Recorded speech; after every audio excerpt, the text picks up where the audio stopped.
it. The record is next to share screen. Do you see it? The button? So when you see the chat, share screen, record, you hit record.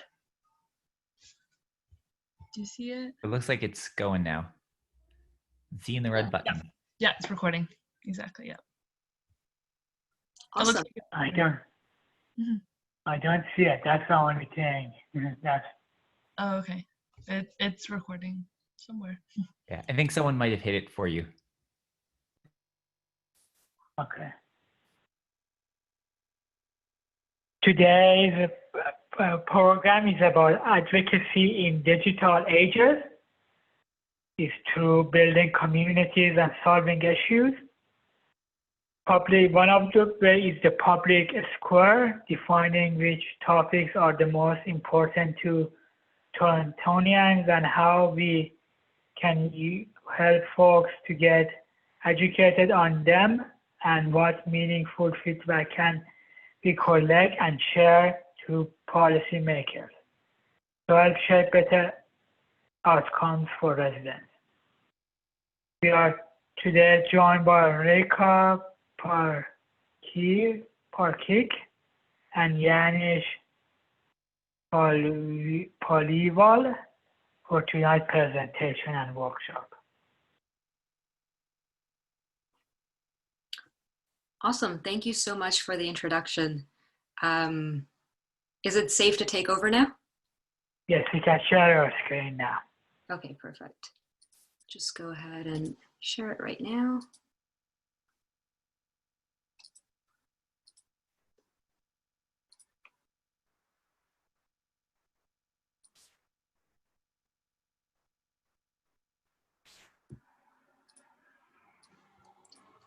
Just confirming that everyone can see my screen here. Yes, we can. Okay.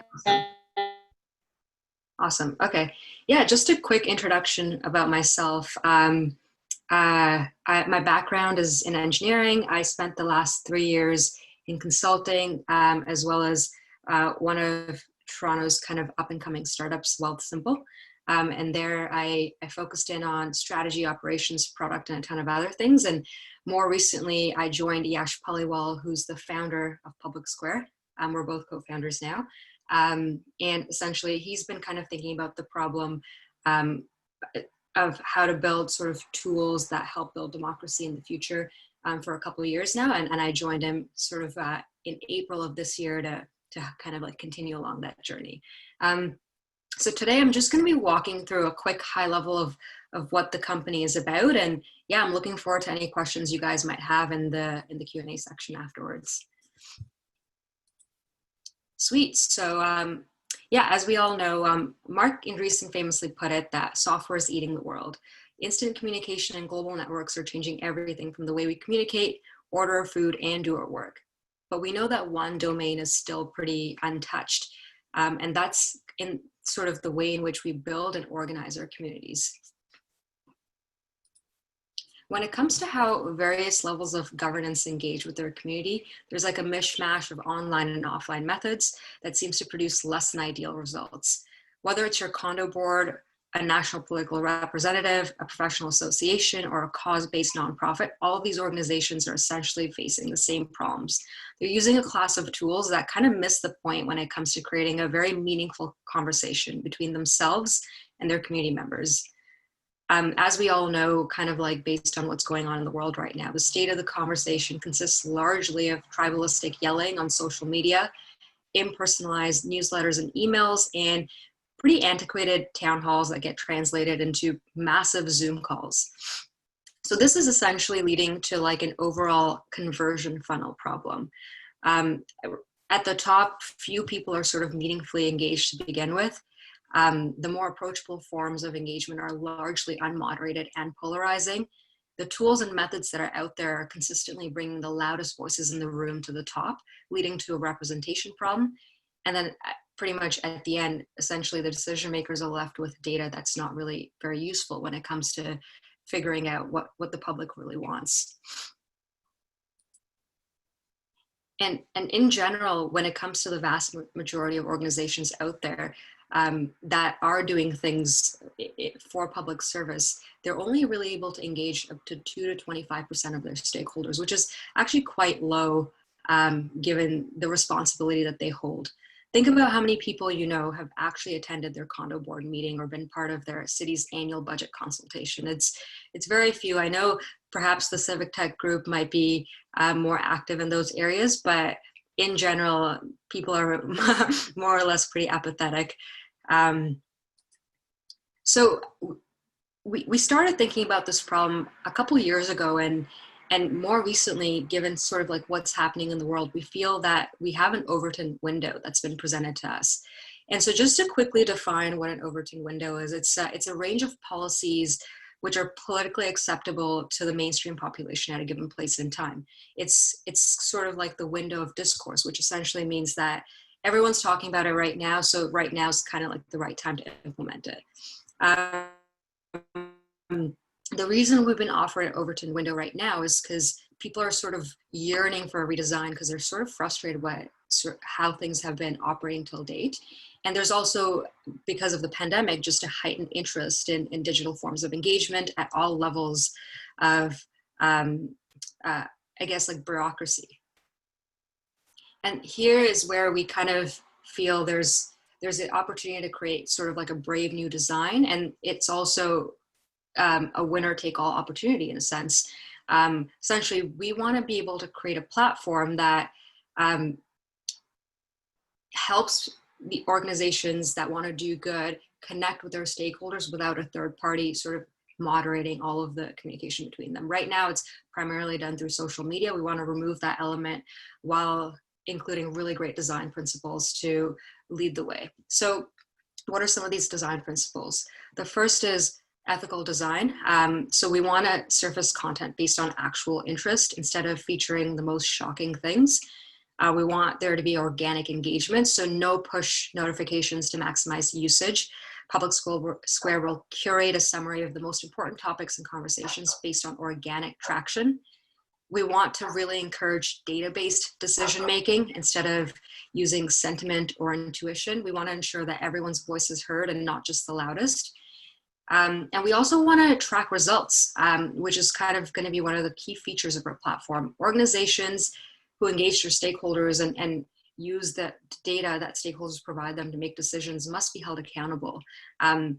So we're going to be also implementing a feature that essentially allows an organization to say whether a certain thing was accomplished based on the data that they gathered or not. Essentially like a check mark or an Xbox, depending on what the outcome was.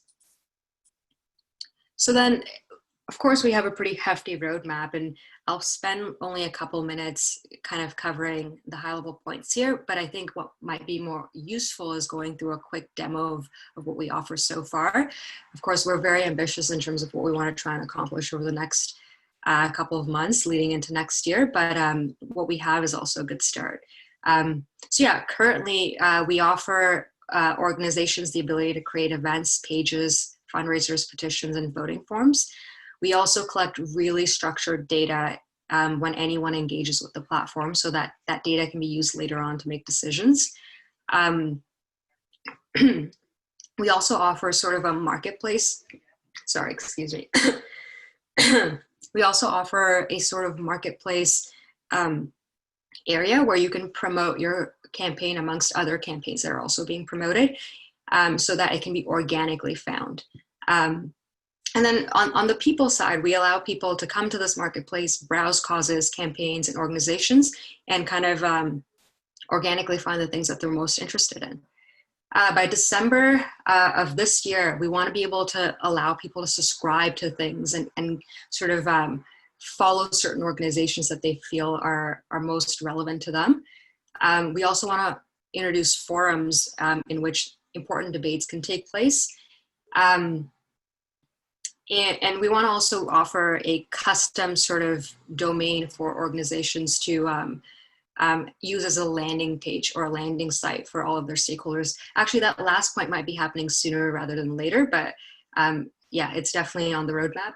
And then later into next year, we want to be able to crowdsource proposals, and we want to be able to create more formalized voting systems when it comes to organizations asking their stakeholders for certain, asking them certain questions around certain topics. We want to collect that data, but we want to make it super official in that we know that registered user X said this, and that will be treated as an official sort of signature of sorts when it needs to be passed on to higher level authorities to pass certain interesting laws. Yeah, so that's a high level overview of the roadmap, but let's just hop into a quick demo. I want to confirm that everyone can see my screen right here. Okay. Yes, we can. Yes, yes. Awesome. Okay. So yeah, I mean, I can quickly show you what the landing page looks like.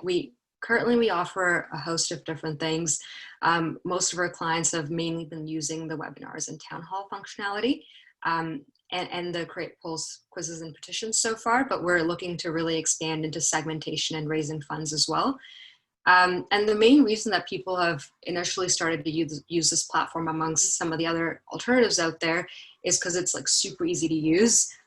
It's completely white labeled to support loyalty building. Like we mentioned before, it's data driven, and you do get access to that broader marketplace. So just kind of getting into the actual platform then.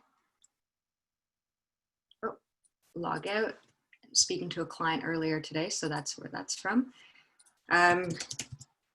Yeah, so I will go ahead and create a fake account for myself and show you guys what the events functionality looks like.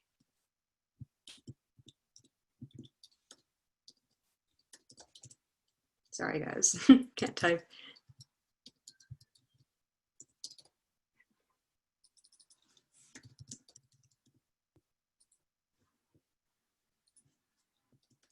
I'm just going to pretend that I'm creating this platform for Public Square itself.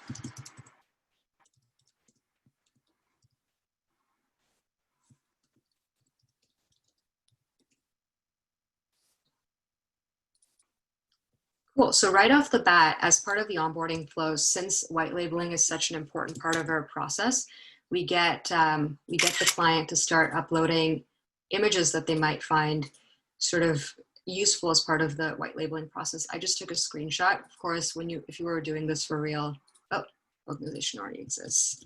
Of course it does. If you were doing this for real, you would use better quality images.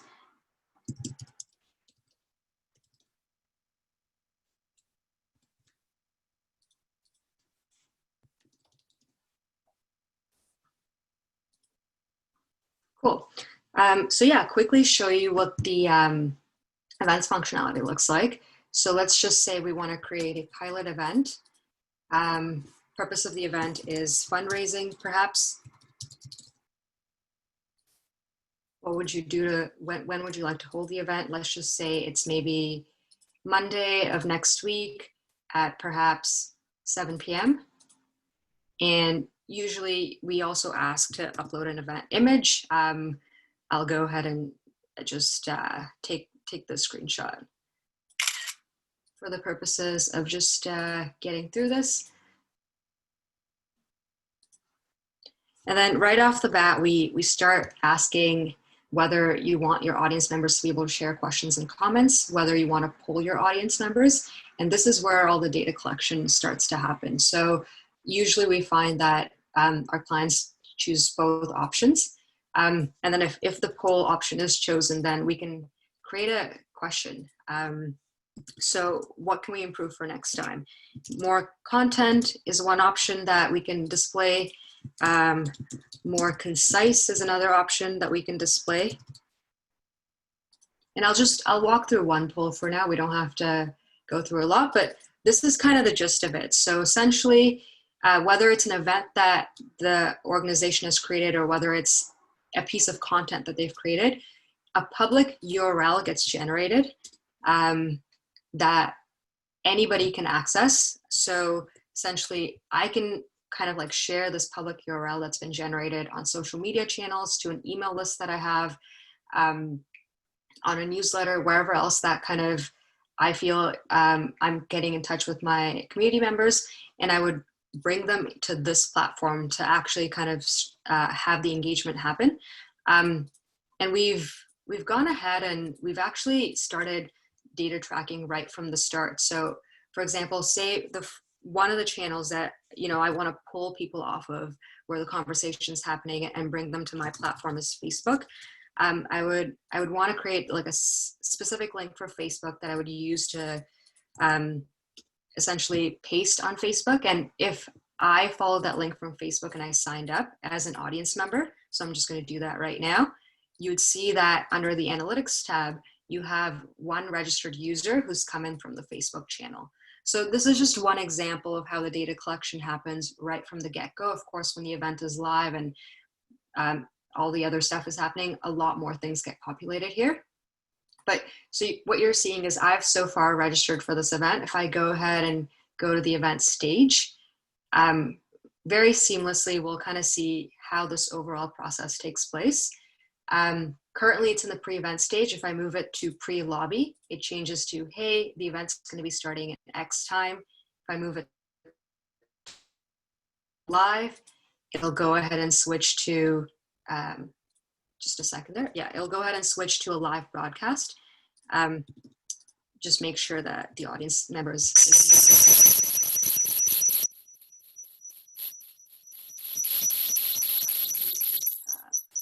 Okay, we're good.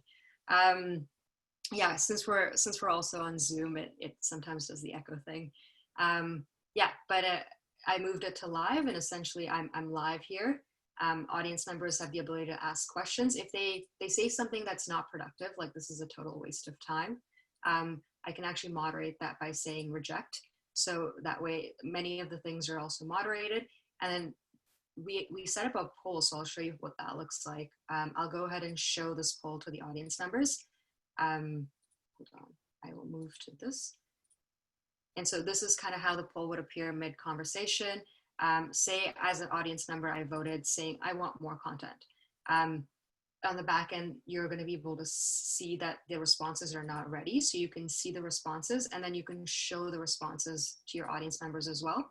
So you, as an audience member, I see that, 100% of the people who are viewing this voted for more content. Oh, okay, that's good to know. So yeah, this is just a quick overview of one of the features that we have of the many kind of that sort of exist. And one thing that I want to touch on really quickly as well, I'm just going to close this off, is the marketplace thing that I mentioned. I think that's something that's pretty novel and it's worthwhile calling out separately. So I'll just go into our community hub right here. And what we've done essentially is we've aggregated important sort of events, and soon we're going to be adding content as well, based on all the sort of important issues that are happening in the greater Toronto area right now. So there's Indigenous issues, education, racial equality, gender equality. If you click on one of the categories, you can see sort of all the interesting things that are happening. And you can also kind of sort over time by organizations itself. You can see if you, for example, are interested in Democracy Exchange, as a couple of people went to tonight, you'd be able to see what are all the things that they're running in the next couple of weeks. And if they've put out any specific content as well, not just events, you can probably view all of that in one place as well. So this is just sort of a taste of where we're pointing at.